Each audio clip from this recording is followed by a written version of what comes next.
Masters ద్వారా ఎంతో అద్భుతమైన జ్ఞానాన్ని అందుకుంటున్నాం మాస్టర్స్. అలాగే ఈరోజు మన జూమ్కి ఇచ్చేస్తున్నారు విజయలక్ష్మి మేడం గారు భీమవరం నుంచి. మేడం గారు చెప్పే ఒక టాపిక్ వచ్చేసి ఆత్మ విచారణ మాస్టర్స్. జిమ్ లో జాయిన్ అయిన ప్రతి ఒక్క ఆత్మస్వరూపానికి నా యొక్క ఆత్మ ప్రణామాలు masters. Thank you. Over to you madam. ఓకేమ్మా, థ్యాంక్ యూ. ముందుగా మన గురువు గారికి పాదాభివందనం చేసుకుంటూ క్లాస్ లో ఉన్న మహాత్ములందరికీ నమస్కరిస్తూ ఈరోజు క్లాస్ ప్రారంభించుకుంటున్నాం.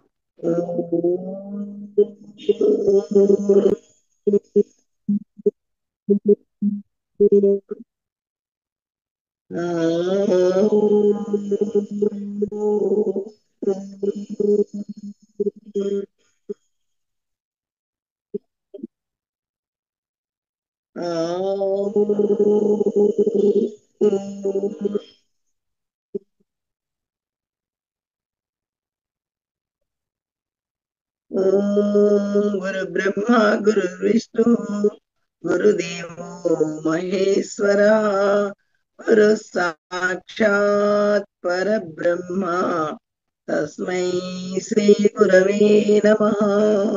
ఆత్మ విచారణ టాపిక్ ఆత్మ విచారణ. ఆత్మ విచారణ ద్వారానే ఆత్మ అనుభవానికి వస్తుంది అనమాట.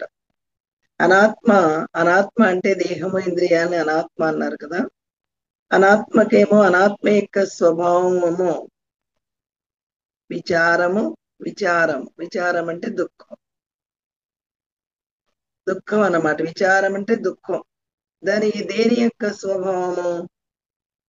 అనాత్మ యొక్క స్వభావము దుఃఖము. అనాత్మ అంటే ఏంటి?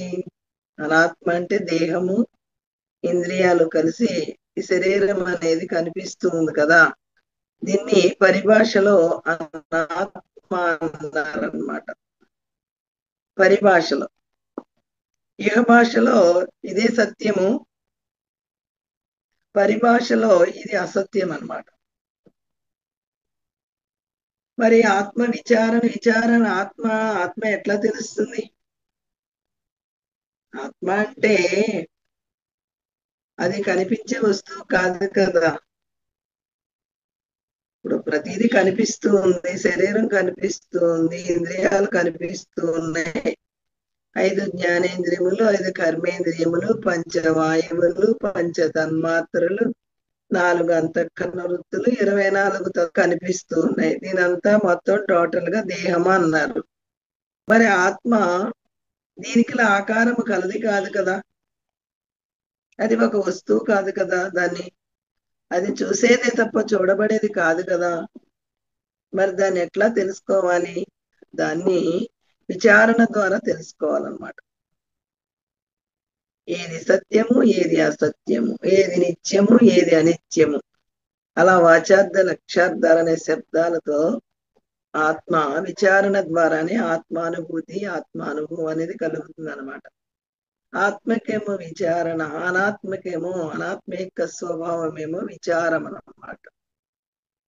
ఈ శరీరం అనేది ఒక రోజు ఉంటుంది, ఒక రోజు ఉండదు. ఈ శరీరమే నేను అనుకున్నాం, ఇది నాది అని అనుకోలే. దీనిలో నేను అనేది శరీరానికి వేరుగా ఉందని, అది నేను అని, ఇది నేను కాదు ఇది నాది అని తెలుసుకోలేకపోయాం అన్నమాట మనం. కానీ భగవద్గీత ఏం చెప్తుందంటే, నువ్వు ఆత్మస్వరూపుడివి, నువ్వు సత్తు చిత్తు ఆనంద స్వరూపుడివి, సచ్చిదానంద పరబ్రహ్మ స్వరూపుడివి, నువ్వు మార్పు లేనివాడివి.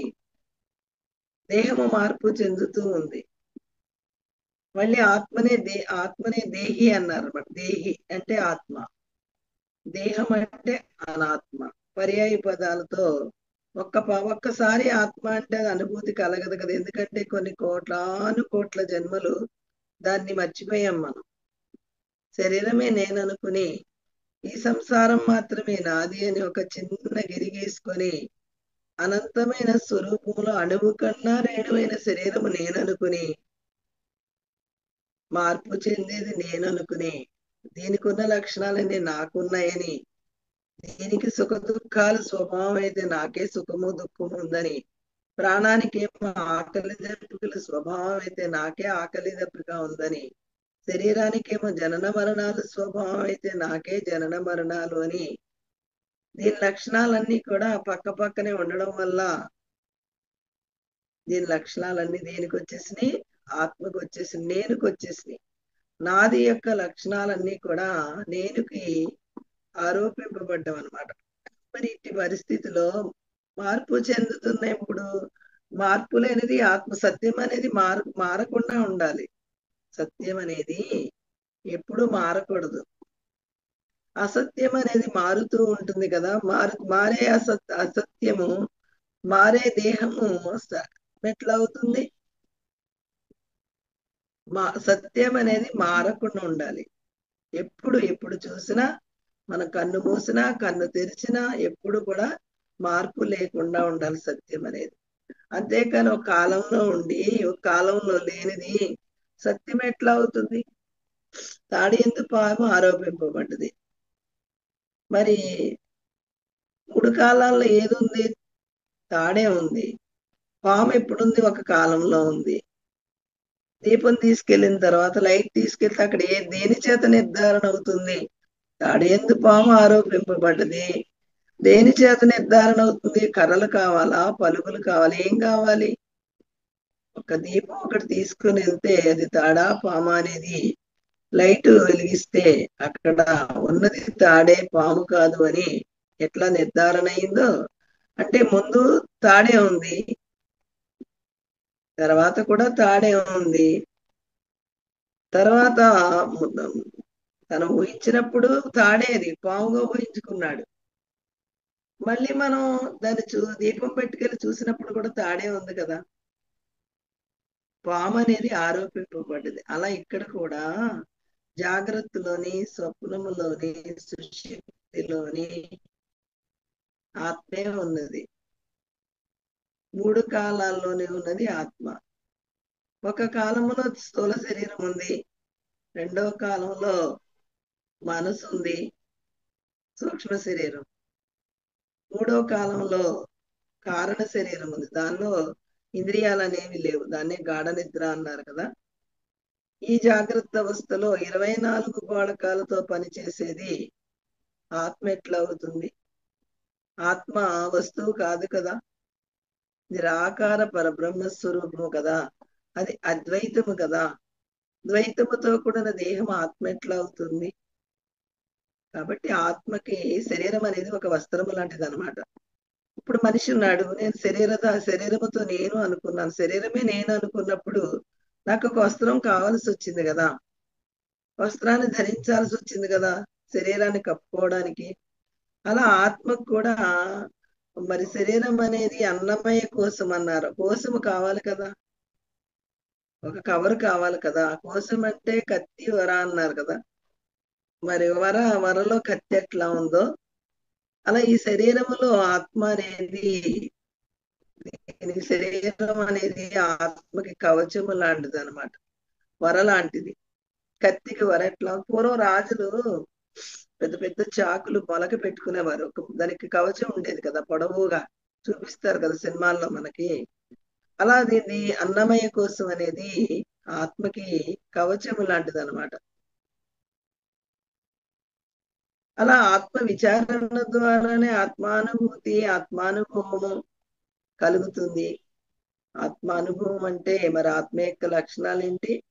మార్పు చెందనిది, సనాతనమైనది, అది పంచభూతాల చేత కూడా ఏమీ ఛేదింపబడేది కాదు.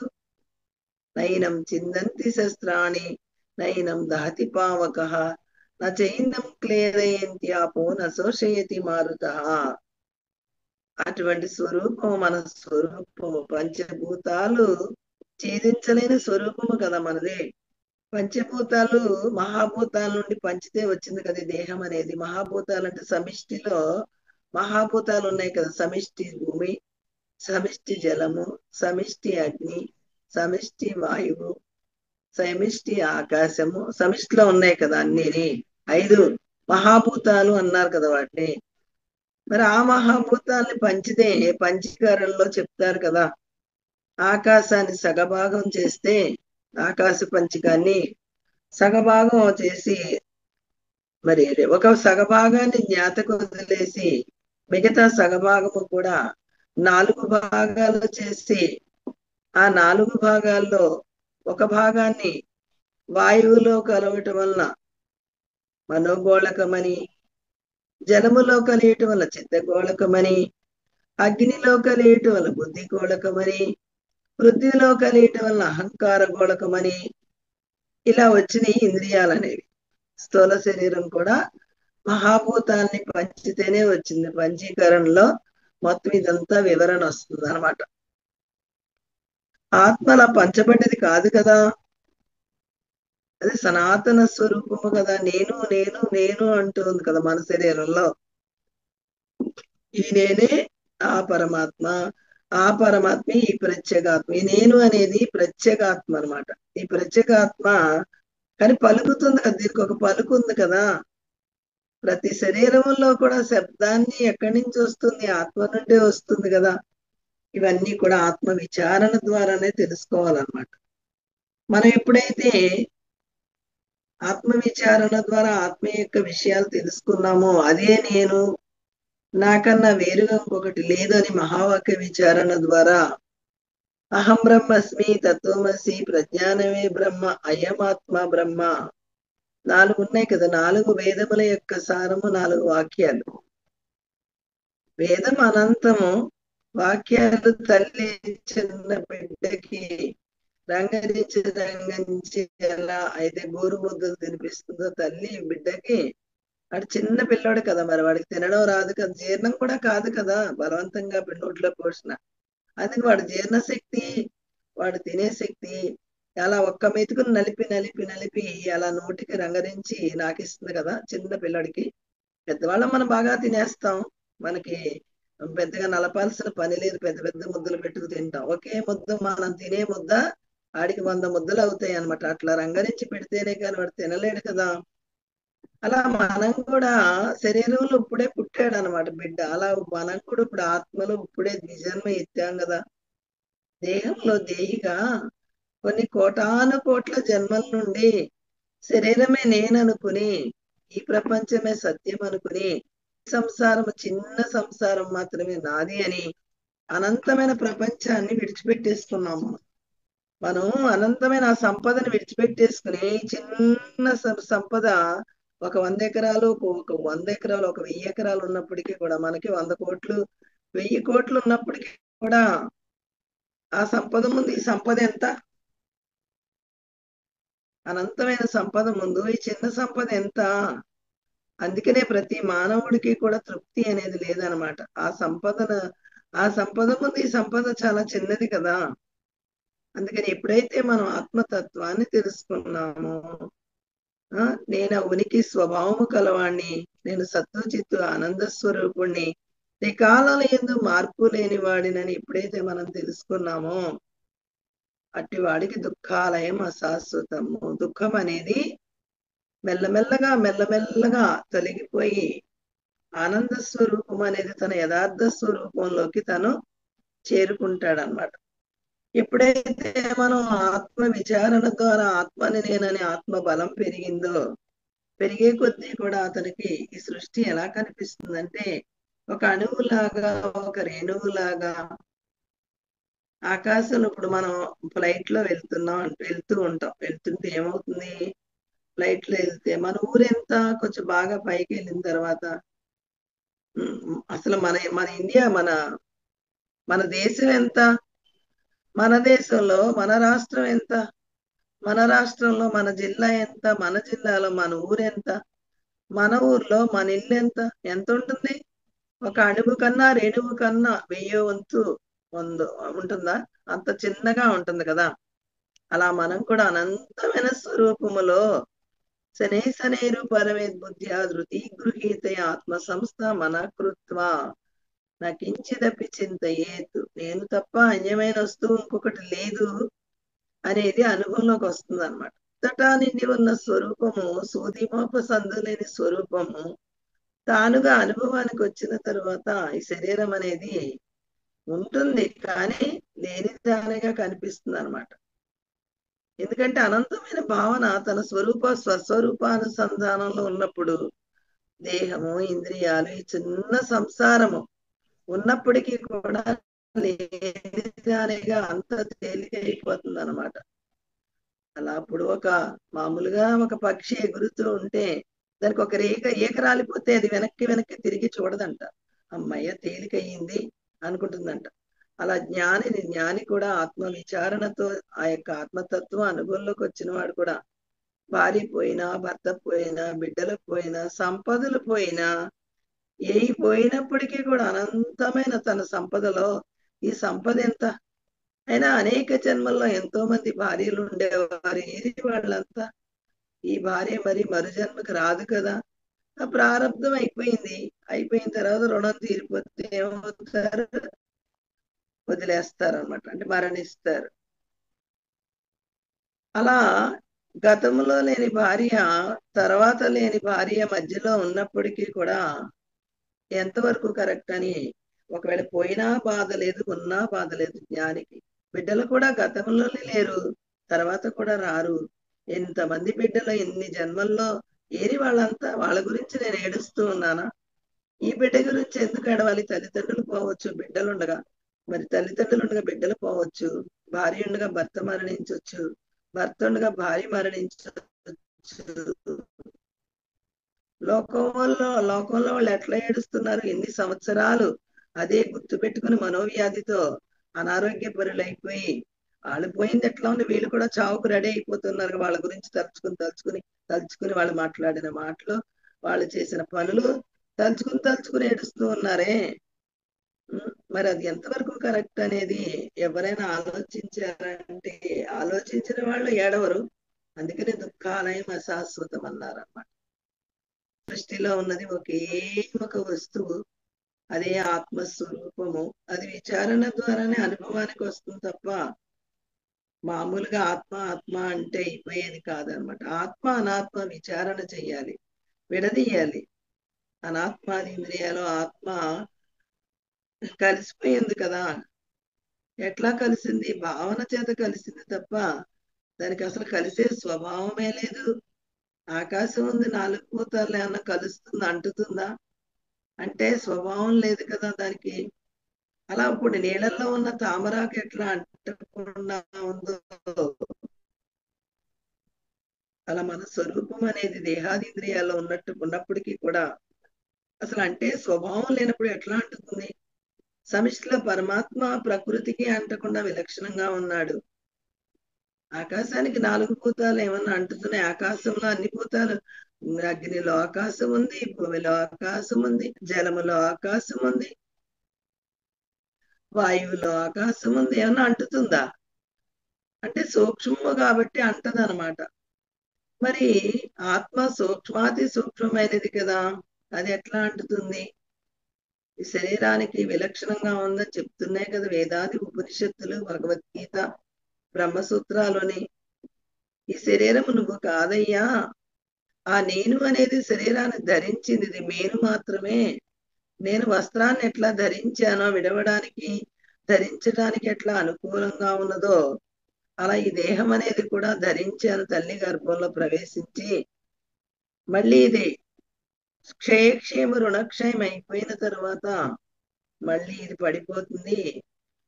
మరి చనిపోయాడు అంటారు కదా, ఏది చనిపోయింది, ఏది పోయింది అనేది ఎవరికి కూడా అవగాహన లేదనమాట.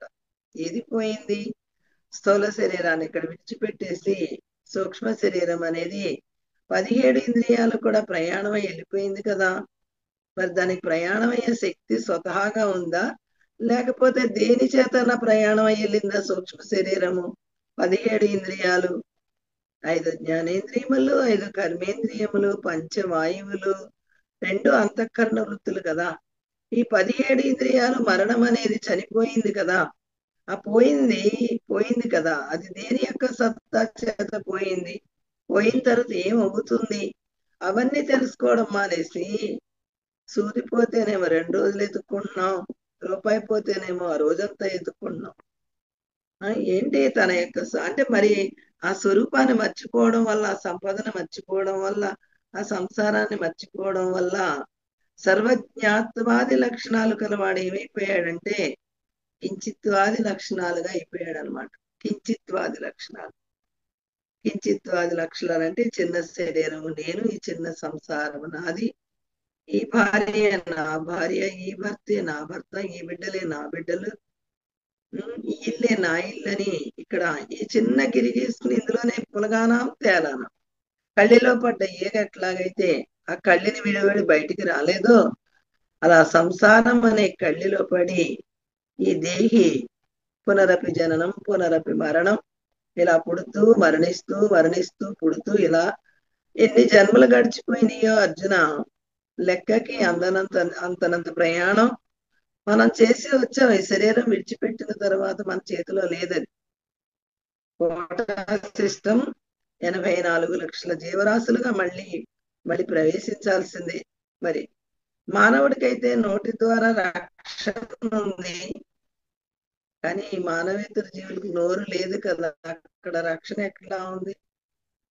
మరి చూపిస్తున్నాడు కదా యూట్యూబ్ లో, ఒకదాన్ని ఒకటి ఇలా కండలుగా లాక్కుని తినేస్తున్నాయి. తల భాగం ఒకటి తింటే తోక భాగం ఒకటి, అలా పొట్ట భాగం ఒకటి, అలా తలకొక సింహం వచ్చి తినేస్తున్నాయే. నీళ్ళల్లో ఉందామంటేనేమో మసలి భయం, పైకి వస్తేనేమో పులి భయం. అలాంటి జీవితానికన్నా మనం రెడీ అవుతాం తప్ప అసలు నేనెవరు, భూమి మీదకి ఎందుకు వచ్చాను? వేదాది ఉపనిషత్తులు శాస్త్రాలు చెప్తూ ఉన్నాయి కదా, తస్మాత్ శాస్త్రం ప్రమాణంతే. కథలు కాదు. వాళ్ళు ఎక్కడ కూర్చున్నారు, వాళ్ళు ఎక్కడ పడుకున్నారు, వాళ్ళు ఆ ఊర్లో ఉన్నారు, వాళ్ళు నీళ్లు తాగారు, గాలి భోంచేశారు, పడుకోలేదు, ఇవి కాదు చెప్పుకునేది. స్వరూపం గురించి చెప్పుకుంటేనే జన్మరాహిత్యం అనేది, జన్మలు రహితం అనేది జరుగుతుంది అనమాట. విషజే భవరోగినాం, ఈ శరీరం ఎలాగోలా బతికేస్తాం. ఎప్పుడు మరణిస్తుందో తెలియదు కదా. శరీరం విడిచిపెట్టిన తర్వాత ఈ జన్మలో దీన్ని ముక్తి పదాన్ని చేరకపోతే, ఈ జన్మలో గనక మనం జన్మరాహిత్యం చేసుకోకపోతే ఆత్మ విచారణ ద్వారా ఏమవుతుంది? ఇది మళ్ళీ 84 లక్షల జీవరాశులుగా విసిరివేయబడుతుందని భగవద్గీత చెప్పింది, నేను చెప్పలా. భగవద్గీతలో కృష్ణుడు కూడా నేను చెప్పలేదు, ఉపనిషత్తు చెప్పింది అన్నారు ఆయన అనమాట. కాబట్టి వ్యక్తులు చెప్పింది కాదు, సాక్షాత్తు బ్రహ్మస్వరూపు చెప్పింది భగవద్గీత, ఉపనిషత్తులు, బ్రహ్మసూత్రాలు. వ్యక్తులు చెప్పింది అది జ్ఞానం ఎట్లా అవుతుంది? వ్యక్తులు శరీరము చెప్పట్లా, సాక్షి చెప్తుంది. అక్కడ వింటూ ఉన్నారు, సాక్షి వింటుంది. అలా సాక్షి జ్ఞానము సాక్షి చెప్పాలి, సాక్షిని తెలిసిన వాళ్ళు చెప్పాలి. ఇంద్రియాలకు టచ్ చేయకూడదు. బుద్ధి గ్రాహ్యం అతీంద్రియం. బుద్ధికి కూడా విలక్షణమైన జ్ఞానం అన్నమాట మన యొక్క స్వరూపం అనేది. ఇంద్రియాల్లో బుద్ధి గొప్పదవచ్చు. బుద్ధి ఎట్లా తెలుసుకుంటుంది? ఆత్మని. చాలా మంది బుద్ధి ఆత్మ అంటారు. బుద్ధి ఆత్మ ఎట్లా అవుతుంది? ఇంద్రియం కదా అది, ఆత్మ ఎట్లా అవుతుంది? భగవద్గీతలో ఎందుకు చెప్పారు ఆ మాట? బుద్ధి గ్రాహ్యం అతీంద్రియము. అది ఇంద్రియము కాదయ్యా, ఇంద్రియాలకి ఆధారమైనది అతీంద్రియం. అది అతీంద్రియ జ్ఞానం కావాలి తప్ప ఇంద్రియ జ్ఞానము కాదు, ఇంద్రియ జన్యమైనది జ్ఞానం. అంతేకాని ఇంద్రియాలకు సంబంధించింది జ్ఞానము కాదు. ఏ తజ్ఞానం ఇది ప్రోక్తం అజ్ఞానం యతతోన్యత. ఏ తత్వజ్ఞానం అయితే ఉన్నదో అదే మోక్షవేదికి ఉపయోగపడుతుంది తప్ప మిగతా జ్ఞానం అంతా కూడా అజ్ఞానమోయ్ అని చెప్పారనమాట అక్కడ. అలా జాగ్రత్త అవస్థలో 24 గోళకాలతో సాక్షి వ్యవహారం చేస్తూ ఉంది. మళ్ళీ ఇక్కడ అలసిపోయిన తర్వాత మళ్ళీ స్వప్నావస్థకి 17 ఇంద్రియాలతో స్వప్నావస్థలో వ్యవహారం చేస్తూ ఉంది. మళ్ళీ కారణ శరీరానికి వెళ్ళేసరికి అక్కడ ఇంద్రియాలు ఏం లేవు, తానుగానే ఉంది. అందుకనే మేలుకొన్న తర్వాత మరి గాఢనిద్ర యొక్క స్థితి స్వప్నావస్థ గురించి మనం మేలుకొన్న తర్వాత ఎట్లా చెప్తాం? నాకు పలానా కళ వచ్చింది, నేను అమెరికా వెళ్ళినట్టు కళ వచ్చింది, పిల్లల దగ్గరికి వెళ్ళాను నేను అక్కడికి, లేకపోతే కోడలు అలా ఉంది, కొడుకు ఇట్లా అన్నాడు, లేకపోతే ఏదేదో పలానా ఫ్లైట్ ఎక్కాను అని మేలుకొన్న తర్వాత చెప్తాం కదా. కళ మనకు ఉన్న చోట నుంచి కదలలేదు, అది కళే కదా అని విన్నవాళ్ళు కొట్టేస్తారనమాట. అంటే నిజం కాదు. జాగ్రత్త అవస్థలో స్వప్నావస్థ. ఇక సుషుప్తికి వెళ్ళాం కదా, మూడో అవస్థకి వెళ్ళేసరికి అక్కడ ఏ శరీరం పనిచేస్తుంది? కారణ శరీరం అనేది పనిచేస్తుంది. మూడు శరీరాలు ఉన్నాయి కదా, స్థూల, సూక్ష్మ, కారణ శరీరాలు, మూడు శరీరాలు. జాగ్రత్త అవస్థలోనేమో స్థూల శరీరం పనిచేస్తూ ఉంది. ఇది అలసిపోయిన తర్వాత మళ్ళీ ఇది నిద్రపోతే మళ్ళీ సూక్ష్మ శరీరం పనిచేస్తుంది, స్వప్నావస్థ అన్నారు దాన్ని. మళ్ళీ అక్కడ కూడా వ్యవహారం చేస్తూ ఉన్నాం కదా, ఇలాంటి వ్యవహారమే స్వప్నావస్థలో కూడా చేస్తూ ఉన్నాం. కాబట్టి మళ్ళీ అక్కడ కూడా నిద్ర వచ్చేసింది అనమాట. స్వప్నావస్థలో నిద్ర, జాగ్రత్తలో అలసిపోయిన తర్వాత నిద్ర ఎట్లా వచ్చినదో స్వప్నంలో కూడా నిద్ర వచ్చేసింది. ఆ నిద్రే గాఢ నిద్ర అన్నారనమాట. సుషుప్తి అవస్థ, అవస్థ ఏమో సుషుప్తి అవస్థ, నిద్ర ఏమో గాఢ నిద్ర సుషుప్తి అవస్థలో. మరి అక్కడ ఏముంది? ఎవరిని పలకరించినా నేను చాలా హాయిగా ఉన్నాను, చాలా ఫ్రెష్ గా ఉన్నాను అంటారు. ఎందుకు వచ్చింది ఆ హాయి? ఎందుకు వచ్చింది ఆ ఫ్రెష్నెస్? అక్కడ ఏమైనా రాజ్యాలు వచ్చాయా? లేకపోతే ప్రపంచంలో వింతలు విడ్డూరాలు ఏమైనా జరిగాయా అక్కడ? లేకపోతే కొత్త వ్యక్తులు ఏమన్నా తారసపడ్డారా అని అడిగితే అసలు ప్రపంచమే లేదు, సంసారమే లేదు, శరీరం కూడా లేదు అక్కడ. మరి ఎవరున్నారు? నేనున్నాను. నేనున్నాను కాబట్టి మేలుకొన్న తర్వాత చాలా హాయిగా ఉంది అని చెప్తూ ఉన్నాం అనమాట. చాలా ఫ్రెష్ గా ఉన్నాను, రాత్రి నాకు బాగా నిద్ర పట్టేసింది, గాఢ నిద్ర, చాలా ఫ్రెష్ గా ఉంది, ఇప్పుడు నేను ఏ పనైనా చేయగలను ఇప్పుడు అంటూ ఉన్నాం. అంటే మరి ఏమీ లేకపోవడం వల్ల అంత హాయి వచ్చింది కదా నీకు?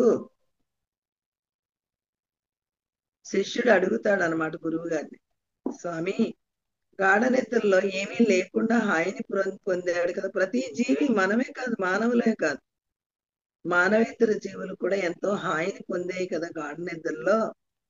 మరి హాయి గాఢ నిద్రకే పరిమితమా, లేకపోతే ఇంకే అవస్థలైనా ఆ అనుభవాన్ని పొందే ఛాన్సెస్ ఉన్నాయా అని శిష్యుడు గురువు గారిని అడుగుతాడు అనమాట. అది ఒక అవస్థకు మాత్రమే పరిమితమైతే అది సత్యం కాదు కదా స్వామి. మరి ఆ హాయి అనేది ఇంక ఏ అవస్థలో ఉన్నా అనుభవించడానికి ఛాన్సెస్ ఉన్నాయా? మరి స్వప్నంలో అనుభవించింది కూడా సత్యం కాదు కదా, గాఢ నిద్రలో సత్యం కాదు కదా. మరి అవస్థను ఏమంటారు? మూడవ అవస్థ జాగ్రత్త అవస్థ అజ్ఞానమే, స్వప్నావస్థ అజ్ఞానమే, సుషుప్తి అవస్థ కూడా అజ్ఞానం. అదేంటి, అక్కడ బ్రాహ్మీ స్థితే కదా, సర్వజీవులు కూడా మూలానికి చేరుకున్నాయి కదా, తన యథార్థ స్థితిలోకి వెళ్ళిపోయినాయి కదా, ఆనందాన్ని పొందుతూ ఉన్నాయి కదా. మరి అది అజ్ఞానం ఎట్లా అవుతుంది అంటే, ఒక అవస్థకి పరిమితమైతే అది అజ్ఞానం అవుతుంది అనమాట. అందుకని అది అవస్థకి పరిమితం అయిపోయినది కాబట్టి జాగ్రత్తకు వచ్చిన తర్వాత నేను అనంతమైన సత్తు చిత్తు ఆనంద స్వరూపుణ్ణి, నేను ఆ హాయిని, నా హాయిని నేను పొందాను అని బయటకు వచ్చిన తర్వాత చెప్పలేకపోతున్నాడు. అంతే, హాయిగా ఉన్నానంటూ ఉన్నాడు తప్ప దేని వలన హాయి వచ్చింది? శరీరానికి వేరుగా ఉన్న సాక్షిగా ఉండడం వలన నా యొక్క యథార్థ స్థితిని నేను అనుభవించాను అని ఏ మానవుడు కూడా చెప్పలేకపోతూ ఉన్నాడు అనమాట. ఒక్క జ్ఞాని చెప్తాడనమాట. అప్పుడు గురువు గారిని అడిగాడు కదా శిష్యుడు, అది అవస్థకి మాత్రమే పరిమితమా స్వామి, లేకపోతే ఇక వేరే మార్గంలో కూడా అనుభవించే స్థితి ఉన్నదా అంటే, ఎవరైతే సద్గురువుని ఆశ్రయించి మానవ జన్మకు వచ్చిన తర్వాత చెప్పారు కదా భగవద్గీతలో, తద్విద్ధి ప్రణిపాతేన పరిప్రశ్నేన సేవయ ఉపదేక్షంతి తే జ్ఞానం జ్ఞానినస్తత్వ దర్శన. ఏ మానవుడైతే ఈ జాగ్రత్త అవస్థలో సత్యాన్ని తెలిసిన వాళ్ళు దగ్గరికి వెళ్ళి, నేనెవరు, ఎందుకు వచ్చాను ఈ భూమి మీదకి, ఏం చేయడానికి వచ్చాను, బాల్యం ఆటపాటలతో సరిపోయింది, ఆ బాల్యం అనేది ఇప్పుడు లేదు, యవ్వనం అంతా కామ్యాది విషయాలతో సరిపోయింది, ఆ యవ్వనం ఇప్పుడు లేదు, కౌమారంలో బిడ్డల్ని పంపించడానికి, వాళ్ళని పెద్ద చేసి బయటికి పంపించడానికి సరిపోయింది, పెళ్ళిళ్ళు పేరంటాలు, అది ఆ యవ్వనం అనేది ఇప్పుడు లేదు, వృద్ధాప్యం అనేది ఇప్పుడు తాండవం ఆడుతూ ఉంది, ఇప్పుడు ఈ దశలో వృద్ధాప్యం అనేది తాండవం ఆడుతూ ఉంది. ఏది కరెక్ట్ దీంట్లో? బాల్యం కనిపించట్లేదు, బాలుడిగా నేను ఉన్నాను కరెక్టే, ఆ అనుభూతి నాలో ఉంది, యవ్వనం కనిపించట్లా, యవ్వనానుభూతి నాలో ఉంది, కౌమారం కనిపించట్లా, కౌమారానుభూతి నాలో ఉంది, ఇప్పుడు వృద్ధాప్యంలో ఉన్నాను, ఏది నేను, ఏ దశ నేను, లేకపోతే దీనికన్నా వేరుగా ఇంకేదైనా ఉన్నదా అని అలా మహాత్ములను అడిగి తెలుసుకోమని ఆ శ్లోకం చెప్పింది అనమాట. ఇవన్నీ తత్వవేత్తల దగ్గరికి వెళ్ళమంది. వేతి తత్వత. కవుల దగ్గరికి వెళ్తావేమో అర్జున, కవుల దగ్గరికి వెళ్తే నా యొక్క ప్రకృతిని మరి వర్ణించి వర్ణించి, చెట్టుని గుట్టని పిట్టని వర్ణించి వర్ణించి చేతికి కడియాలు వేసుకుని వాళ్ళు చెయ్యి ఊపుతూ చెప్తారయ్యా. వాళ్ళ దగ్గరికి వెళ్తే తత్వం అనేది చెప్పరు, నీకు ఆత్మ అనేది తెలియబడదు అని. కవయోప్యత్ర మోహితాహ, కవుల దగ్గరికి వెళ్ళొద్దు నీకు ఆత్మతత్వం కావాలంటే అని ఒక వేదికలో కవుల దగ్గరికి వెళ్ళొద్దని చెప్పారు. రెండో వేదికలో పండితా సమదర్శన, భగవద్గీతలో చెప్తున్నాను సుమా, నేనేమి సొంత భాష కాదు ఇది. పండితా సమదర్శన, పండితుల దగ్గరికి వెళ్తామేమో, పండితులు ఊరికే పాండిత్యాన్ని నేర్చుకుని వాళ్ళు ఆ యొక్క సంసారాన్ని పోషించుకోవడం కోసం, జీవన విధానం కోసం వాళ్ళు ఉద్యోగాలు చేసి వాళ్ళు సంపాదించుకుంటూ ఉన్నారు తప్ప, పాండిత్యం నేర్చుకున్నారు తప్ప పాండిత్యానికి ఆధారమైన చైతన్యాన్ని, ఆ స్వరూపాన్ని వాళ్ళు తెలుసుకోలేదయ్యా. కాబట్టి పండితుల దగ్గరికి కూడా వెళ్ళొద్దు. నీ యొక్క తత్వాన్ని తెలుసుకోవాలి అంటే, నేనెవరు అనేది తెలుసుకోవాలి అంటే. రెండు వేదికలో తీసేశారు. ఇక మూడో వేదికలో వచ్చి విద్యాచారస్య ఉచ్యతే, విద్యాచారుల దగ్గరికి వెళ్ళొద్దు. ఎవరిని విద్యాచారులు అంటారు? కట్లు బొట్లు జుట్లు దండ కమండలాలు జటాధారులై ఉంటారు కదా వాళ్ళు, మెడ నిండా రుద్రాక్షలు వేసుకొని రంగురంగు బట్టలు కట్టుకుని ఉంటారే వాళ్ళ దగ్గరికి వెళ్ళామనుకో, వాళ్ళు అస్సలు చెప్పరు. విద్యను నమ్ముకున్న వాళ్ళు. అందుకనే శరీరము విద్య అయితే శరీరమే సత్యం కాదు, ఆత్మ సత్యం అని తెలుసుకోలేక మళ్ళీ శరీరానికి కట్లు బొట్లు జుట్లు పెంచుతున్నారంటే వాళ్ళ ఆత్మతత్వాన్ని తెలిసిన వాళ్ళు కాదు కదా అర్జున. కాబట్టి ముగ్గురు దగ్గరికి వెళ్తే నువ్వు ఆత్మతత్వాన్ని తెలియపరచరు, వాళ్ళకి తెలియదు. కాబట్టి వేతి తత్వత, తత్వవేత్త దగ్గరికి వెళ్ళవయ్యా. తత్వవేత్త దగ్గరికి వెళ్తే కనురెప్ప వేయుట కన్నా, సూదిలో దారం ఎక్కించుట కన్నా, బయటము కన్నా అచ్చంకాయ ఎగరేయుట కన్నా తేలిగ్గా ఈ స్వరూపాన్ని అట్లా పట్టి చూపిస్తారు వాళ్ళు. పట్టి చూపించడం అంటే అది శరీరంతో పట్టుకునేది కాదు, నిన్ను నువ్వు పట్టుకునేటట్టుగా చూపిస్తారయ్యా అని చెప్పి అక్కడ భగవద్గీతలో చెప్పడం జరిగింది అనమాట. అదే వేతి తత్వత, తత్వవేత్త దగ్గరికి వెళ్తే వాళ్ళు చెప్తారు. తత్వవేత్తను అడుగుతాడు అనమాట శిష్యుడు ఇక్కడ, స్వామి మరి గాఢ నిద్రకి మాత్రమే పరిమితమాది, ఆ యొక్క హాయి ఆత్మానందమే అంటూ ఉన్నారు కదా, మరి ఆత్మానుభూతిని ఎట్లా అనుభవించాలి? ఒక్క గాఢ నిద్రలో అనుభవిస్తున్నా మళ్ళీ మేలుకొన్న తర్వాత మరపు వచ్చేసింది కదా, మరి దాన్ని ఎట్లా అనుభవించాలి అంటే, ఈ జాగ్రత్త అవస్థలో ఎవరైతే సత్పురుషుల్ని ఆశ్రయించి ఆత్మానాత్మ వివేకాన్ని తెలుసుకుని నిత్యయుక్త ఉపాసతే అనన్యా చింతయంతో మాం అభ్యాస యోగయుక్తి అని ఎవరైతే నిత్యము కూడా అది తప్ప అన్యమైనది లేదు, నేహనాస్తి కించిత్ లేదు అని మహావాక్య విచారణ చెప్పింది కదా. ఏకమేవ అద్వితీయ బ్రహ్మ నేహనాస్తి కించిత్ సర్వం కల్పితం బ్రహ్మ సత్యం జ్ఞానం అనంతం బ్రహ్మ అని రెండవ వస్తువు లేదు అని చెప్పింది కదా. మరి రెండవ వస్తువు లేనప్పుడు తన యథార్థ స్వరూపము నిత్యయుక్త ఉపాసతే అనన్యా చింతయంతో మాం అభ్యాస యోగయుక్తేనా ఎవరైతే చింతన చేస్తారో అట్టి వాళ్ళకి ఆత్మానుభూతి విచారణ ద్వారా కలుగుతుందయ్యా. ఆత్మానాత్మ విచారణ. అనాత్మ అంటే దేహము, ఆత్మ అంటే దేహి. ఈ ఆత్మ సత్యము, అనాత్మ అసత్యమని. అనాత్మ అంటే క్షేత్రము, ఆత్మ అంటే క్షేత్రజ్ఞుడు. రెండో వేదికలో క్షేత్రజ్ఞుడు సత్యము, క్షేత్రం అసత్యమని. దేహి సత్యమని, దేహం అసత్యమని, ఆత్మ సత్యమని, అనాత్మ అసత్యమని పర్యాయ పదాలతో చెప్తారన్నమాట. చిన్న బిడ్డకి అన్నం తినిపించినట్టుగా తల్లి ఓర్పుగా సహనంతో తన బిడ్డకి ఎట్లా తినిపిస్తుందో అలా తన స్వరూపాన్ని మరి ఎవరైనా ఆశ్రయిస్తే అట్టి వాళ్ళకి ఇట్లా బోధిస్తారనమాట జ్ఞానులు అనేవాళ్ళు. ఎందుకంటే నా బిడ్డ అని అక్కడ ఓర్పుతో ఎట్లా తినిపించిందో తల్లి విసుగు లేకుండా, ఇక్కడ శిష్యుడు వస్తే నా బిడ్డలే వీళ్ళు కూడా నా వాళ్ళే, నేను అక్కడ ఉన్నది కూడా నేనే అని బిడ్డైనా వేరుగా ఉన్నాడు కానీ శిష్యుడు వేరుగా లేడు, నేనుగా ఉన్నాడు కదా. అంతకన్నా 100 రెట్లు ప్రేమ ఉంటుంది అన్నమాట గురు శిష్యులిద్దరికి. అటువంటి ప్రేమను చూపిస్తూ, నాయనా నువ్వు తత్వమసి, తత్ అంటే అది, త్వమ్మంటే నీవు, అసి అది అయ్యే ఉన్నావు నాయనా అని బోధిస్తారనమాట. శిష్యుడు అహం బ్రహ్మస్మి, ఆ బ్రహ్మస్వరూపాన్ని నేను అయ్యే ఉన్నానా, సృష్టి అంతా నిండి ఉన్న స్వరూపమా నాది, చిన్న దేహము నేను కాదా స్వామి అని అలా శిష్యుడు తెలుసుకుంటాడనమాట. ప్రజ్ఞానమే బ్రహ్మ, ప్రజ్ఞ అంటే తెలివి. మరి ఇప్పుడు ఇల్లు ఉంది, యజమాని ఉన్నాడు, ఇంటికి తెలివి ఉందా? లేదు కదా. యజమానికి తెలివి ఉంది కదా. మరి యజమాని ఇంటిని తెలుసుకుంటూ ఉన్నాడు తప్ప ఇల్లు యజమాని తెలుసుకోలేదు కదా.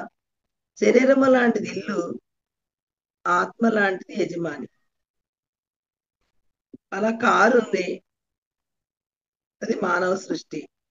ఇల్లు మానవ సృష్టి. మానవ సృష్టి మానవుని తెలుసుకోలేదు కదా. మరి భగవంతుడి దగ్గరికి పక్కన పెడదాం, ముందు మానవ సృష్టి దగ్గరికి వెళ్దాం. మానవ సృష్టి మనిషి తయారు చేసిన ఇల్లు మనిషిని తెలుసుకోలేదు కదా. మనిషి తయారు చేసిన కారు డ్రైవర్ని తెలుసుకోలేదు కదా. చెక్కతో తయారు చేసిన రథము మరి రధికుడిని తెలుసుకోలేదు కదా. అలా ఒక విమానము, ఒక ర్యాకెట్ ఆకాశంలో ఎగురుతూ ఉన్నాయంటే ఆ పైలట్ తెలుసుకోలేవు కదా ఆ యొక్క పనిముట్లు. అలా జడ చైతన్యాల యొక్క విభాగము ద్వారా, ఆత్మానాత్మ విచారణ ద్వారా ఆత్మజ్ఞానం అనేది బలపరుచుకోవాలన్నమాట. ఇది అనేక జన్మలు సంప్రాప్తం జ్ఞానవాన్ మాం ప్రపంచతే, వాసుదేవ సర్వమితి సమహాత్మ సుదుర్లభ. ఈ జ్ఞానాన్ని అందరికీ అందుకోవాలనే ఉంటుంది, కానీ సంస్కారం అనేది సరిపోదన్నమాట. అనేక జన్మలు సంప్రాప్తం, చుక్క చుక్క పెడితే బింది ఎట్లా నిండినదో అలా అనేక జన్మల్లో చేసిన పుణ్యం నిండిపోతే అట్టి వాడికి అంత తొందరగా ఇందాక చెప్పుకున్నామే కనురెప్ప వేయట కన్నా అని, అంత తేలిక అంత సూక్ష్మాది సూక్ష్మంగా అర్థమైపోతుంది ఈ జ్ఞానం. సామాన్యులకి ఆ పుణ్యం సరిపోకపోతే అట్టి వాళ్ళకి అర్థం కాదనమాట బ్రహ్మజ్ఞానం అనేది. అందుకనే అంటారు, లోకంలో అంటారు కదా, ఇది ఏమన్నా బ్రహ్మ విద్య ఏంటి అంటారు కదా. బ్రహ్మ విద్య ఏమి అలాటప్పది కాదు, అది చిన్న చితక విషయం కాదు. సృష్టి రహస్యం తెలుసుకోవడం అంటే ఎన్ని జన్మల సంస్కారం ఉండాలి. త్యాగనీతి అమృతత్వ మానస్సు అన్నారు కదా. అలాంటి అమృతమైన తత్వాన్ని, అమృతం తాగిన వాడికి మరణం లేదు అని అంటారు కదా లోకంలో. అలా దాని సంగతి ఏమో మనకు తెలియదు కానీ తన స్వరూపమే అమృత తత్వం అన్నమాట. ఆ తత్వాన్ని తెలిసిన వాడికి నాకు మరణము లేదు, నా దేహాన్ని నేను విడిచిపెడుతూ ఉన్నాను తప్ప, నాకే కాదు ఎవరికీ మరణం లేదు. వస్త్రం విడిచినట్టుగా శరీరాన్ని విడుస్తూ ఉన్నారు తప్ప ప్రతి జీవి కూడా, మానవేతర జీవులేంటి మానవుడేంటి, ఎవరికీ మరణం లేదు. వస్త్రం విడుస్తున్నాం, మరణించింది అంటూ ఉన్నామా? అంటలేదు కదా. మరి ఇక్కడ వస్త్రం విడుస్తుంటే మరణం ఏంటి? అది దానికి కరెక్ట్ అయిన టైటిల్ కాదనమాట. ఎవరు పెట్టారో కానీ ఆ పేరు మరణం అనేది. అసలు ఏది వస్త్రం మరణిస్తుందా? మరణించదు కదా. అలా ఇక్కడ ఆ భావాలన్నీ కూడా లయమైపోయి ఆత్మభావన నిలబడాలి అంటే మనం ఒక డ్రైవింగ్ నేర్చుకుంటూ ఉన్నామంటే కొంత సమయం రోజు రెగ్యులర్ గా వెళ్ళి నేర్చుకుంటేనే కదా ఆ వస్తువు మనకి స్వాధీనం అవుతుంది. డ్రైవింగ్ కానీ ఒక టైలరింగ్ కానీ నేర్చుకోవాలంటే అది మనకి స్వాధీనం అవ్వాలంటే ఆ వాహనం మనకి, లేకపోతే మనల్ని స్వాధీనం చేసుకుంటాయి. మా చిన్నప్పుడు మేము సైకిల్ నేర్చుకుని, చిన్న పిల్లలు నేను సైకిల్ నేర్చుకుంటుంటే పెద్ద సైకిల్ అది, చిన్నది కూడా కాదు, మా నాన్నగారి సైకిల్ అది. ఇప్పుడైతే చిన్నపిల్లలకి చిన్న చిన్న సైకిళ్ళు కొని చక్కగా నేర్పిస్తున్నారు తల్లిదండ్రులు. అప్పట్లో ఎక్కడుండే చిన్నపిల్లల సైకిళ్ళు ఎక్కడుండేవి, అప్పుడు ఉండేవి కాదు కదా. పెద్ద సైకిల్, మా నాన్నగారు కూడా చాలా హైట్, నాకన్నా 6'2" ఉండేవారు ఆయన. ఆయన సైకిల్ కూడా హైటే బాగా. నేను చిన్న పిల్లని, ఆ సైకిల్ ఎక్కాలంటే అంత ఎత్తు సైకిల్ ఎక్కి నేర్చుకోవాలంటే నాకు ఇప్పుడు కూడా ఆ భావన గుర్తుంటుంది అనమాట. ఎంత భయం అంటే పడిపోతానేమో అని, పట్టుకున్నప్పటికీ కూడా భయమే. మరి మనకు ఒక విద్య రానప్పుడు ఎంత భయంగా ఉంటుంది. ఆ విద్య మనకి పట్టు దొరికే వరకు కూడా భయమే కదా. అలా మరి కొన్నాళ్ళు నేర్చుకునేసరికి చక్కగా ఆ సైకిల్ మనకు స్వాధీనం అయ్యింది. చక్కగా తొక్కేసేవాళ్ళం. మరి అలా ఇంట్లో వీధిలో తొక్కేవాళ్ళం, ఊరంతా తొక్కేవాళ్ళం, పొరుగురు కొని వెళ్ళిపోయేవాళ్ళం. అలా ఎలా స్వాధీనం అయిపోయింది కదా వాహనం మనకి. దేని వల్ల స్వాధీనమైంది? నిత్యము కూడా దాని యందు ఉండడం వల్ల స్వాధీనమైంది. 63 కళలు కూడా మనకు స్వాధీనం అవ్వాలంటే నేర్చుకోవాలి కదా! నేర్చుకోకపోతే ఎట్లా వస్తుంది? ఒక టైలరింగ్ అయినా, ఒక బ్లౌజ్ కట్ చేయాలంటే ఆ విద్య ద్వారా దానికి అన్ని కొలతలుంటాయి కదా! ఆ కొలతల ప్రకారం కట్ చేసి మళ్ళీ స్టిచ్చింగ్ ఎలా చేయాలో నేర్చుకోవాలి కదా! వాళ్ళు నేర్పించే వాళ్ళ దగ్గర ముందు మనం నేర్చుకుంటే కదా! నేర్చుకున్న తర్వాత మళ్ళీ ఆ బ్లౌజ్ ఓ 10, 15 బ్లౌజులు తగలబెట్టేస్తాం మళ్ళీ. ఈ right side part left side ఏస్తాం. Left side part right side ఏస్తాం. ఆ డాట్స్ అయ్యినేమో చాలా బీభత్సంగా ఏస్తాం. అలా అది వేసుకోవడానికి పనికిరాదు చివరికి. ఎన్ని బ్లౌజులు పోగొడితే బ్లౌజ్ అయ్యింది నేర్చుకున్నాం మనం. డ్రైవింగ్ ఎంత నేర్చుకుంటే కారు కంట్రోల్ అయింది మనకి. ఒక వాహనం కంట్రోల్ అయింది. మరి దేహం అనేది ఎంత నేర్చుకోవాలి? ఆత్మ, అనాత్మ వివేకం ఎంత కావాలి ఇక్కడ ఈ డ్రైవింగ్. నేను ఆత్మనని శరీరం అనే వాహనాన్ని నడపాలి కదా ఇక్కడ. ఈ కళ్ళ ద్వారా నేనే చూస్తూ ఉన్నాను. ఈ కళ్ళ ద్వారా నేనే నడుస్తూ ఉన్నాను. ఈ నోటి ద్వారా నేనే మాట్లాడుతూ ఉన్నాను. ఈ చేతుల ద్వారా నేనే చేస్తూ ఉన్నాను. పలుగు పార తీసుకుని పొలం ఎట్లా వెళ్తాడు వ్యవసాయస్తుడు, అలా ఒక కారు తీసుకుని ఆఫీస్కి ఎట్లా వెళ్తున్నాడో ఉద్యోగస్తుడు. అలా దేహం అనేది కళ్ళు చూస్తూ ఉన్నప్పుడు కళ్ళును వాడుకుని, కళ్ళు అనే జోడు పెట్టుకుని, నడుస్తూ ఉన్నప్పుడు కాళ్ళు అనే జోడు పట్టుకుని, మాట్లాడుతూ ఉన్నప్పుడు నోరు అనే జోడు పెట్టుకొని, ఇలా అన్ని ఇంద్రియాలు కూడా ఏకరీతిగా క్రియ చేసినప్పుడు ఈ దేహాన్ని వాడుకోవడం అనేది ఇది డ్రైవింగే కదా మరి. ఈ డ్రైవింగ్ ఒక్కరోజు వచ్చేస్తుందా? నేను ఆత్మనే అనే అనుభూతి కలుగుతుందా? దేహము ఇది ఒక వాహనము, ఈ దేహం అనేది ఒక వాహనము, నేనుకు వాహనం ఈ మేనని, సాక్షికి ఇది వాహనం అని అనాలి. అంటమనేయచ్చు. అంటంలో కూడా భయపడుతూనే అంటాడు అనుభూతి లేనివాడు.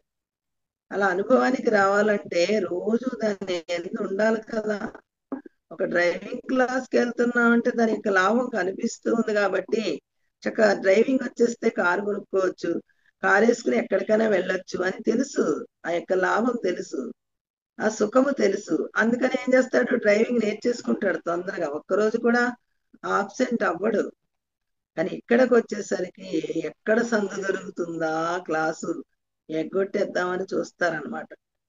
ఎందుకంటే దీని యొక్క ఉనికి లేవులు అర్థం కాక, అనుభూతి తెలియక, దీని లాభ నష్టాలు తెలియక మరి చిన్నపిల్లలు ఏం చేస్తారు? చదువుకోరా నాన్న అని తల్లి లేపి పంపిస్తే చదువు మానేసి పిల్లలు ఎక్కడైనా కొంచెం ఆటలు కనిపిస్తే పరిగెత్తుకుంటూ వెళ్ళిపోతాడు అన్నమాట. ఎక్కడ లేని బలం వచ్చేస్తుంది పిల్లలకి ఆటలే ఎందు.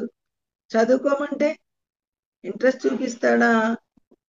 అక్కడ నొప్పి అంటాడు, ఇక్కడ నొప్పి అంటాడు, ఎన్ని చెప్తాడో చెప్పలేం. ఆటలకు వెళ్తే ఏ నొప్పి లేదు. అదేంటి ఇప్పుడే కదా కాలు నొప్పి అన్నావు, మరి అంత బాగా ఆడావు కదా నాన్న అంటే తగ్గిపోయిందమ్మా అంటాడు అనమాట. అలా ఇక్కడ కూడా స్తనపహ ఆధ్యాత్మిక విద్యకి వచ్చేసరికి, మోక్ష వేదికి వచ్చేసరికి ఎట్లా ఉన్నారంటే లోకంలో మానవులు స్తనపహ, చిన్న పిల్లల్లాగా వంక దొరికితే చాలు ఈ యొక్క విద్యని ఎగ్గొట్టేద్దామని చూస్తారన్నమాట ఈ క్లాస్ కి. అది కూడా మమ మాయా దురచ్చయ అన్నారనమాట. అలా ఏదైనా సరే 63 కళల్లో కూడా మనం నిత్యము కూడా దాని యందు ఉంటే ఆ విద్య ఎట్లా మనకి స్వాధీనం అవుతూ ఉన్నదో, అలా ఇక్కడ కూడా ఆత్మతత్వాన్ని తెలిసిన తర్వాత నిత్యము కూడా నిత్యయుక్త ఉపాసతే అనన్యా చింతయంతో మాం అభ్యాస యోగయుక్తైన ఎవరైతే మరి ఈ విద్యను నేర్చుకుంటూ ఈ డ్రైవింగ్ ఎలా ఉంటుందంటే అనాత్మ ఆత్మని, వారి ఆత్మ అనాత్మాది ఇంద్రియాలు నడపబడుతున్నాయి, ఆత్మ చేతనే నా చేతనే నడపబడుతున్నాయి అన్నప్పుడు సర్వేంద్రియ గుణాభాసం సర్వేంద్రియ వివర్జితం. అప్పుడు దేనిని నిగ్రహించాల్సిన అవసరం లేదు. దేనిని నిగ్రహిస్తావు అర్జున? జడమైన శరీరాన్ని నిగ్రహించడం ఏంటి నువ్వు? నిగ్రహం కింకరిష్యతే అని చెప్పారు కదా భగవద్గీతలో. మరి లోకంలో ఏం చేస్తారు? చాలా మంది మనసును స్వాధీనం చేసుకోవాలి, మనసును నిగ్రహించాలి, ఇంద్రియాలు నిగ్రహించాలి అని చెప్తారు కదా. అసలు దాన్ని నిగ్రహించడం ఏంటి? ఇంద్రియాలు జడమైతే వాటిని నిగ్రహించడం ఏంటి? నీ చేతిలో పనిముట్లు అయితే అవి ఇప్పుడు కారుకి మన దగ్గరే ఉన్నాయి, స్టీరింగ్, ఎక్సలేటర్, క్లచ్, బ్రేకుని. వాటిని నిగ్రహించడం ఏంటి అసలు? నీ చేతిలో పనిముట్లయితే నీ చేతనే అవి నడపబడుతూ ఉంటే నిగ్రహించడం ఏంటి? అందుకనే భగవద్గీతలో నిగ్రహం కింకరిష్యతే అలా గుణత్రయ విభాగ యోగంలో చక్కగా చెప్పారనమాట. 14వ అధ్యాయం గుణత్రయ విభాగ యోగం. గుడి వేరు, గుణాలు వేరు. గుడి చేతనే గుణాలు నడపబడుతూ ఉన్నాయి. సత్వ తమో రజో గుణములు మూడు కూడా నీ చేతనే నడపబడుతున్నప్పుడు గుణాల వల్ల నీకు ఇబ్బంది ఏముంది? గుణాలు నా చేతిలో పనిముట్లు అయినప్పుడు, కళ్ళెం నీ చేతిలో ఉన్నప్పుడు గుర్రాలు ఎక్కడికి వెళ్ళిపోతాయి? ఎక్కడికి వెళ్ళవు కదా. కళ్ళెం నీ చేతిలో ఉంది కదా. అలా ఇక్కడ ఇంద్రియాలు అనేవి నీ చేతిలో పనిముట్లు అయినప్పుడు ఎక్కడికి వెళ్ళిపోతాయి? నేను కాదని ఇంద్రియాలు వాటిని నిగ్రహించాలని, తమో గుణం ఉండకూడదని, మరి రజోగుణం ఉండకూడదని, సత్వగుణమే ఉండాలని, వాటికి ఈ తినాలి అయి తాగాలి అని చాతుర్మాస దీక్షలని, ఉమ్, అవని ఇవని, ఆ నెలలో ఈ తాగకూడదు, ఈ నెలలో ఇవి తినకూడదు అని ఆ దీక్షలని ఈ దీక్షలని అలా మొత్తం మీద ఆయుష్ అంతా కూడా వాడేసుకుంటూ ఉన్నాడు అనమాట. వ్యర్థమైన కర్మలకి మోఘాస మోగ కర్మాణం మోగ జ్ఞాన విచేత సహా రాక్షసీం ఆసురీం చైవ మోహిని శ్రితాహ. అలా వ్యర్థమైన కర్మలకి వ్యర్థమైన భావాలకి ఆయుష్నంతా వాడేసుకుని చివరికి వృద్ధాప్యం అనేది ఓటికొండలో జలం లాగా, ఓటికొండలో జలం ఏమవుతుంది? మెల్లగా కారిపోతుంది కదా, ఒట్టి కొండ మిగులుతుంది కదా. ఇలా ఆయుష్ అంతా కూడా ఉమ్, వేదాలని యజ్ఞాలని తపస్సులని దానాలని అని ఈ అని పరుగులు పరుగులు పరుగులు పెట్టి చివరికి ఒట్టికుండా మిగులుతుంది అనమాట. ఏం చేయడానికి వచ్చాను? నేను కరెక్ట్ గా చేస్తూ ఉన్నానా లేదా? జన్మరాహిత్యం కోసం వచ్చిన జన్మ కదా ఇది. 84 లక్షల జీవరాశుల యొక్క పుణ్యమే కదా ఇది. మనం చెట్టుగా పుట్టి పళ్ళన్నీ ఇచ్చాం దాచుకోకుండా, పశువుగా పుట్టి పాలన్నీ ఇచ్చేసాం దాచుకోకుండా, పక్షిగా పుట్టి గుడ్లన్నీ ఇచ్చేసాం దాచుకోకుండా. మరి ఇక్కడికి వచ్చిన తర్వాత అన్ని దాచేసుకుంటాం కదా. అమ్మో మా పిల్లలకి ఇది ఇష్టం, మా పిల్లలకి అది ఇష్టం, మా ఆయనకి అది ఇష్టం, మా ఆవిడికి ఇది ఇష్టం అని దాచుకోవడమే సరిపోతుంది కదా. మరి అక్కడేమో చక్కగా నిష్కామంగా జీవించాం. ఆ పుణ్యం వల్ల ఏమొచ్చింది? ఇక్కడ మానవ జన్మ వచ్చింది. మానవ జన్మ గొప్పది ఎందుకు అయింది? చక్కగా కాళ్ళున్నాయి నడవడానికి, చేతులున్నాయి చేయడానికి, మాట్లాడడానికి నోరుంది. దాహం అవుతుంది అంటే నోరు అడిగి తాగుతాం. బయటికి ఎక్కడికైనా వెళ్తే కొంచెం నీళ్ళు ఇవ్వండి అమ్మా దాహం అవుతుంది. మనం అనేక జన్మలు ఎత్తినప్పుడు ఆ జన్మల్లో దాహం అయితే మరి నీళ్లు దొరికాయి అక్కడ, ఎవరిస్తారు అక్కడ? ఇవ్వరు కదా. అటువంటి జన్మలన్నీ కూడా పుట్టి చచ్చి చచ్చి పుట్టి ఈ ఉత్తమోత్తమైన మానవ జన్మ దేనికి వచ్చిందంటే జంతువునాం నర జన్మ దుర్లభ అని ఒక వేదికలో చెప్పి మరి ఈ మానవ జన్మను దేనికి వాడుకోవాలి? మరి గుడికి వెళ్తూ ఉంటే పట్టు వస్త్రాన్ని ఎందుకు ధరిస్తాము? పట్టు వస్త్రం కాబట్టి. గుడికి వెళ్ళేటప్పుడే ఆ వస్త్రాన్ని ధరిస్తాం తప్ప ఇంట్లో కర్మకాండ చేసినప్పుడు పట్టు వస్త్రాన్ని ధరిస్తామా? ధరించం కదా, మడి వస్త్రం కదా అది. భగవంతుడు తెలుసుకోవడానికి మరి మానవ జన్మ అనేది కూడా పట్టు వస్త్రం లాంటిదే కదా. పరమాత్మను తెలుసుకోవడానికి వచ్చిన వస్త్రం కదా.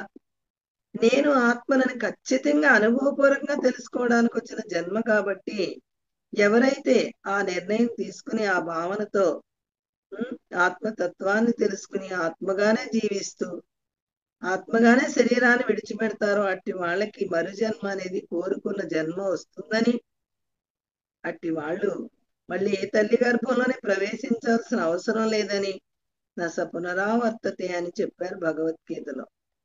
ఏ తల్లికి ప్రసవ వేదన ఇవ్వాల్సిన పని లేదు అని, ఏ తల్లి గర్భంలో కూడా నరక వేదన అనేది ఆ ప్రసవ వేదన అనుభవించాల్సిన పని లేదు అని. తల్లి గర్భంలో చీకట్లో ఎంత చీకటి, అక్కడ చెమ్మ చీకటి కదా. ఆ జఠరాగ్నిలో ఒక పక్క మూత్ర సంచి, ఒక పక్కేమో మలం సంచి. ఈ రెండు సంచుల మధ్యన జఠరాగ్ని, తల్లి యొక్క జఠరాగ్నిలో 9 నెలలు విచ్చలవిడిగా అవయవాలు విచ్చుకుని కూర్చోడానికి ఉందా? అక్కడ లేదు కదా. అన్ని ముడుచుకొని అలా నవమాసాలు కూడా ఆ 9 నెలలు ఆగిపోయిన ఆ యొక్క డేట్ అనే చొక్కా ధరించి బయటకు వస్తూ ఉన్నామే. మరి ఎంత కష్టపడుతున్నాం తల్లి గర్భంలో. మళ్ళీ అటువంటి జన్మ వద్దు అని ఎవరైతే అనుకుంటారో అట్టి వాళ్ళు అనేక జన్మలు పుణ్యాత్ములు మరి పరం ఇదం శరీరం పరోపకారం ఇదం శరీరం అన్నారనమాట. పరోపకారం కూడా చెయ్యాలి శరీరంతో. ఈ శరీరం ఎవరైనా మరి మనకి తోచిన దాంట్లో మొత్తం అంతా ఇచ్చేయక్కర్లేదు. శారీరకంగా, మానసికంగా, ఆర్థికంగా ఎవరైనా సహాయం కోరితే మనకు తోచిన సహాయం చెయ్యాలన్నమాట. మనకున్నదంతా ఇచ్చేయక్కర్లా, ఏదో కొద్ది సాయం అలా చుక్క చుక్క పడితే బింది ఎట్లా అయితే నిండిందో అనేక జన్మల సంప్రాప్తం జ్ఞానవాన్మా ప్రపంచతే వాసుదేవ సర్వమితి సమహాత్మ సుదుర్లభ. అప్పుడు భగవద్గీత చెప్పింది నేనే, ఆ చొక్కా తొడుక్కుని చెప్పాను. ఇప్పుడు కూడా ఈ నేనే తెలుసుకుంటూ ఉన్నాను ఆ సత్యాన్ని. ఆ నేను వేరు, ఈ నేను వేరు కాదు. ఆ నేనే ఈ నేను, ఈ నేనే ఆ నేను అని ఒకప్పుడు సూర్యుడికి చెప్పాను. సూర్యుడేమో మనువుకు చెప్పాడు, మనువేమో ఇక్ష్వాకుడికి చెప్పాడు. అలా ఇక్కడ పరంపరగా ఈ జ్ఞానం అనేది సకాలే నేహమాత యోగో నష్ట పరంతప అని ఈ మధ్య కాలంలో భ్రష్టు పట్టేసింది. దీనికి నష్టపోయిందయ్యా ఈ యొక్క బ్రహ్మజ్ఞానం అనేది. ఎవరు కూడా దీన్ని ఓపెన్ చెయ్యట్లేదు, దీని జోలికి రావట్లేదు. అనేకమైన సాధనలు పుట్టగొడుగుల్లాగా పుడుతూ ఉంటే ఆ సాధనల వెంట పరుగులు పెడుతూ ఉన్నారు తప్ప అధిష్టాన జ్ఞానానికి ఏ ఒకానొకడో వస్తాడు అని. మరి గుడికి పట్టు వస్త్రం కట్టుకుని ఎందుకు వెళ్తూ ఉన్నావు? వస్త్రం ఎన్ని పురుగులు మరణిస్తే వచ్చింది ఆ వస్త్రం, పట్టు వస్త్రం. మరి మానవ జన్మ అనేది ఎన్ని జన్మలు మరణిస్తే పుట్టి చచ్చి 84 లక్షల జీవరాశులు పుట్టి మరణిస్తే వచ్చిన జన్మ కదా ఇది.